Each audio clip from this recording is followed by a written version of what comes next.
Hey everybody, thanks and welcome to another season of Learning Through Uncertainty. I am your host, Brianna Hodges. I'm super excited to be here representing Future Ready instructional leaders. And I have with me one of my favorite people in the whole wide world. I have to just go ahead and say that. And that is Dr. Michelle Neely.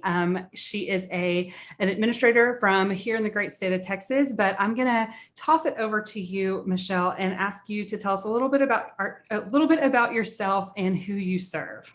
All right. My name is Dr. Michelle Neely. Thank you for having me, Brianna. And I am an educator, and I've been in the profession for the last 20 years.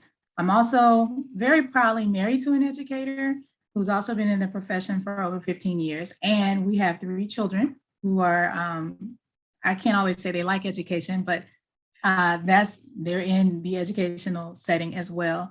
And my husband and I are both, I guess we call ourselves 3rd generation educators. So thank you. Yeah, absolutely. And you are here in Texas. And what age group do you serve? Can you kind of fill us in a little bit about that? Yeah, I have the privilege of serving students from K through 8th grade in DeSoto ISD at Kathrine Technology Magnet Academy, where I serve as a principal. Awesome. Thank you for sharing that. Wonderful, wonderful. Okay, so we're gonna jump in and just kind of start asking some of these questions because it's August and we kind of almost feel like we're in a lather, rinse, repeat a little bit, but sometimes in a known way and sometimes in a, oh my goodness, here we go again, uncertainty. So last year definitely threw us some learning curves. This year is off to the same kind of start. Can you share a particular challenge that you may have encountered and maybe a strategy that you found useful in adapting to that challenge? All right. So one of the things that I found quite challenging last year, and at that time I was working with strictly middle schoolers, was the need to really stop and focus around SEL. And SEL is social and emotional learning for our students. Students really suffered emotionally and socially in the pandemic, and schools needed to, in my opinion, shift and make sure that we take time to meet the varied needs of our students.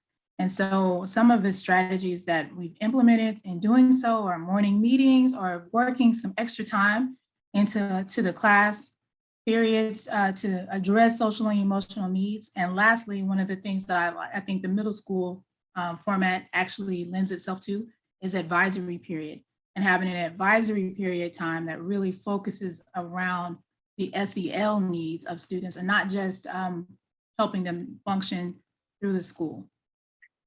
Awesome. So really kind of providing that opportunity of support, right? We say that a lot of times as educators that, if students don't feel supported, it really impacts the learning. And, this last 18 months has certainly provided that. I mean, I know that in times of stress, we're all challenged to really concentrate on that content at hand and taking time for that processing, for recognizing this is stressful in a variety of ways, right? Is super important, especially for our kids, of all ages. I mean, as a former middle school teacher, completely understand, like in a good day, in a non-pandemic year, right? Trying to teach processing and self-awareness and helping them recognize that the world's not going to come to a halt if this doesn't happen and life doesn't always come the way that we think it's going to. Here's some strategies that you can use to, alleviate some of that stress. Like we kind of have to live in that world a lot. And, and if we don't, it totally overshadows that content that we're trying to get out there. So I applaud you for bringing that in and really putting that information first and foremost, right? We've got to have that care before content, and otherwise we can't really get there. So yeah. So with that, what are some of the things that learning took on, in the past, that we've learned in the past, 18 months plus? How has learning maybe changed a little bit? How has it, taken on a different a different appearance or a different setting. What does learning look like now as I stumble over my words? I guess I'll just start stumbling over mine. That is all good. So learning, I think, if we're starting with SEL, then learning then has to become something that empowers a student. It can't just be about content. And so I think over the last year, we've learned that we've got to allow students to make connections between what's going on in the world and what they're learning. I think in the last year, we realized that learning and content has to be viewed as a method of solving problems in the real world. And so in our school setting, to build self-efficacy, to help create this sense of stability in an unstable environment, our learning was always geared towards connecting the student to the real world. We were looking to become more culturally responsive and to make connections between the different content areas. I think we've done such a disservice to students in not helping them to realize that content is always connected. Each content is connected to one another. We don't make that known all the time. We don't focus on that. We just teach things in isolation. And I think over the last couple of years, the last year with COVID, teachers have had to really think about how they could connect to other educators in other settings because the classroom was virtual. And the classroom was also outside, and the classroom was in a lot of different places. So that's been really interesting. And I think the result of that has been that students now feel if in a classroom environment, and I'm going to say this, whereas the teachers are viewing content as a solution and are putting the SEL needs of students first, then students feel empowered through learning. They don't feel like it's just another thing. They don't dislike a content because a content is a part of a solution. And empowered students have self-efficacy, and they feel like they can add to a solution that's in the real world. So I think that's the biggest change I've seen. So let's spend some time there, because I think that is, I love how you put that of real empowered means that you're able to contribute a solution, and how does that come through in learning, right? Because a lot of the past 100+ years of education has been producing the right answer, right? Not an additional solution to a creative problem. And because of that, in my opinion, we've seen a lot of disconnect from the classroom, right? There's been the like you said, oh, I'm not interested in math. Oh, I'm not a good writer. Oh, I don't understand history. And that has allowed students to isolate themselves from that content, instead of, like you put so well, that no, there's not a history period or a physics class in the real world, right? Like it's all intermingled. And so understanding that they're going to see that content come again and again in their future lives, and not under the heading of an assignment that says, oh, by the way, this is a physics problem. You can remember everything that you knew about physics in order to do this. I love that you're encouraging them and seeing themselves within their learning, not to just provide a solution, but also to be a learner of that information and of that content and of that subject. So, how is curriculum, like, what are you seeing as opportunities in curriculum to encourage that? Because that sounds great. And I know there's a lot of educators out there that are like, yeah, I want to empower my students. We want to do this student choice, student agency. That sounds great. But it's a big undertaking. So from that curriculum lens, what are some things that you're seeing lift that up and create some outcomes, some opportunities for outcomes there? Well, I think this virtual space that we're in has allowed us to have access to a lot of professionals that can help us as schools make the connection between content and the real world. For instance, this past year, I was able to connect with an author of a pretty popular book called Trouble the Water. And she wrote this book. It was a historical fiction, and it was about Robert Smalls, who was the gentleman that stole a Confederate boat. And his life story is undertold. I don't think that's a word, but it's not told very often. And so I could ask her virtually, hey, can you come and talk to my students and talk to them about what is it, not just your writing, but what does it mean to do this research? How do you take facts and turn them into historical fiction? How do you help us? How did you write this dialogue? And then from that point, why was this particular book important to write? That's a whole different ball game. That's a whole different ball game. So eighth graders that are studying U.S. history, at the very end of their course, they'll start with that, that portion of history, the Civil War. So she is, having her come in and talk about her research and why it matters and the writing, that's like crazy. That's the kind of thing that it changes the trajectory and the course of a student. So now you have a student that's sitting in the classroom that enjoys writing and may even enjoy research, but now they see that they can take what they're learning and actually do it for a career, right? So I think this virtual space that we're in, has given us an opportunity to reach out and connect with community partners, because we have to keep in mind community people are also they were also isolated for the 18 months. They were also not able to move around. And so they want to be connected too. So it really pushes the power of connectivity, but administrators and teachers have to do the groundwork in order to make those connections. So you and I have a history of shared advocacy and a passion for advocacy and things like that. And I appreciate that the word empower is sometimes it's a word.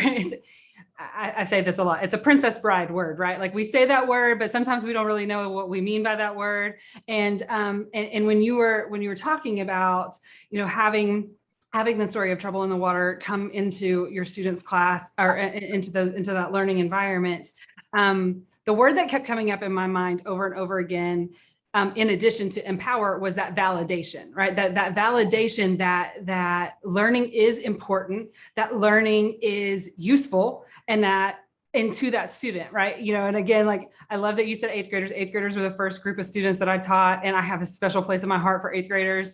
And I always talk about how, I had that kid that raised his hand, and we all know what their question was. Why do I, and with the head bob, right? Why do I need to know this, miss?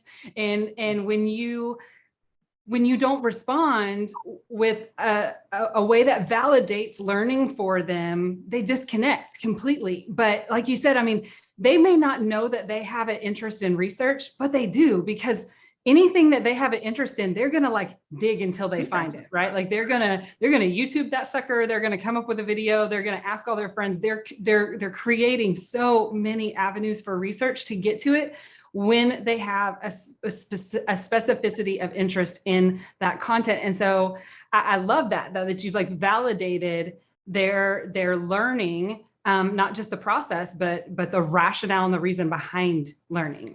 You brought it to life instead of just saying, we're going to do this because it's on the test and it was a content standard that we needed to bring into the classroom, right? So I think that's that change, that improves that student experience. In so many different ways. So maybe the real question that educators should be answering right now is, why do we need to learn this? Why do they need to learn this? Because if we can answer that, and how many ways can we, what are the paths to learn this? How many different paths can we take, right? And so I think that we could teach it. That's one path. We could have a researcher come in and talk about it. That's another path. We could have the students, do their own research and teach it to one another. And so we've got to decide how many, which path makes the most sense. But I think that your question, or the student's question of why do I need to learn this, should be the driver. That should be what we're thinking about as we plan out these lessons. Right. And we as teachers need to be able to provide that answer, that question, right? And again, it can't just be because it's in our scope and our sequence. And I think that's again that especially looking through bringing in technology, whether it is in a completely asynchronous situation of virtual learning where maybe we find ourselves where we're distance from our class, in that way. How does that look, right? Like why are we doing this versus why are we trying to bring in this technology within our face-to-face environment? Or why are we trying to bring in this article? Or, why are we examining this particular perspective? Like we have to be able to answer those questions to really drive that learning experience for our kiddos. And, I think that what I've learned from you today is continuing to bring that to our forefront of remembering that there's always something to learn. There's always a different perspective to take. And we've got to have that representation amongst our students and amongst our families and amongst our faculty in order to really bring that in. Okay, so I have one final question for you that I kind of want to leave for you to come in. And I know that as an administrator, you have spent a lot of time in in the student environment in the last few years. I will just say that because I feel like the 18 months of our pandemic I think they're dog years, right? Like they definitely multiply a lot more than we say. So what motivates you to put in the time and the effort? I would just love to hear you tell us, because I know you personally. I know the amount of time that you spend pouring into people of all ages and stages across the country, truly. But I want you to share with us, why put in the time? I mean, you have 3 beautiful children, you have a loving husband, you are active in your church, you are active in the community, you are pulled in a lot of different ways, and yet you still, I need some time management skills from you, but you still find time to do this. So talk to us about why. So my why for going to school every day, and I'm excited when I walk into the building, maybe not in the process of getting there, but my why is I believe that each student that I'm encountering is somebody that can change the world. So like just this week, we have a morning meeting I'm a teacher for the entire school. And in the morning meeting, we were talking about what does it mean to be the change you wish to see in the world? I believe unequivocally that every child in the building and every child that I've encountered has the capacity to change the world. They have the capacity to add to the environment. They have the capacity to add to the school setting, to change their family, to change whatever narrative has been written about their family.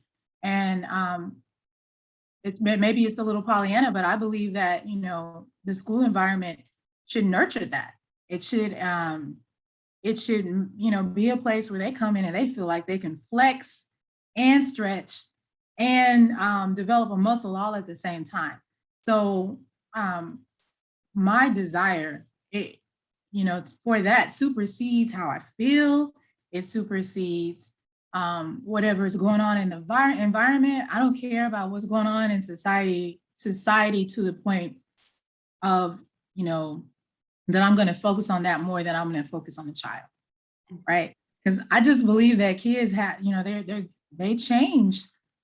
They change our lives. They are our legacy.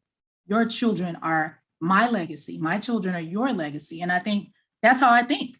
And I have always thought like that. Even when I was a child, I started actually teaching in my church as a young child. So I've always thought like that. And I just really firmly believe that my investment in teachers, my investment in the school environment, my investment in students and in families is a rich investment, and there's a return on that one. So that's what wakes me up every morning, and that's what keeps me going. and I hope I can go for another 20 years. And I love it, and I wouldn't change what I'm doing for anything. Oh my goodness. I mean, I knew you were going to have a great response, and I am fired up. I don't know about everybody else out there listening right now, but I am fired up. I cannot think of a person more fitting to lead a school. Kathrine Johnson, you know, like that, you've got to feel good going into that campus every day, like seeing someone who did exactly what you just said, right? Like changed the trajectory of mathematics, changed the trajectory for women of color, changed the trajectory for women. I mean, so many different things, and did that in uncertain times, did that in difficult, environment, did that, with a variety of constraints placed on her. And, I love that you just, you're bringing that to life. You're saying, you know what, it's okay. We can take whatever comes at us. You have what it is inside you in order to make the changes that we all need to see. And so I'm fired up. I love this. I love this. Thank you so much for showing us how we can learn through uncertainty. We do it by embracing that uncertainty and believing in the kids and in the families and in our communities that we are so privileged to get to serve. So I appreciate you from the bottom of my heart, Michelle. Like, I am so excited. Just wish giving you a big old virtual hug today, because this is the highlight of my day to get to spend it with you. So thank you for sharing your perspectives. And I hope everybody gets a chance to follow you online and see all the great things that you're going to be rocking and rolling along this year and many years to follow. So thank you. I appreciate that. All right. Well, thank you so much again for joining us. And we hope wherever you're at that you are always finding time to learn through uncertainty. On behalf of Future Ready Schools, I'm Brianna Hodges. This has been Dr. Michelle Neely, and we will catch you next time. Thanks, guys. Despite our good intentions, 2020 helped us clearly see that while each day brings a multitude of uncertainties, future-ready leaders are leaning into those opportunities, leading necessary changes to address inequities and learning through uncertainty. Learning Through Uncertainty is hosted by me, Brianna Henneke Hodges, National Faculty for Future Ready Schools. In each episode, we'll connect with Future Ready instructional leaders and learners as they share their expertise, advice, and experience reimagining teaching and learning to better suit today's learners with tomorrow's techniques. Together, we'll reimagine possibilities, renew communities, and reinvigorate pedagogical practices. Together, we'll redesign environments, recalibrate services, and reconnect purpose, passion, and practice. Subscribe and listen to Learning Through Uncertainty wherever you get your podcasts. Go ahead and subscribe so you don't miss an episode. Learning Through Uncertainty and Future Ready Schools are projects of All for Ed, because together we're better, and together we're future ready.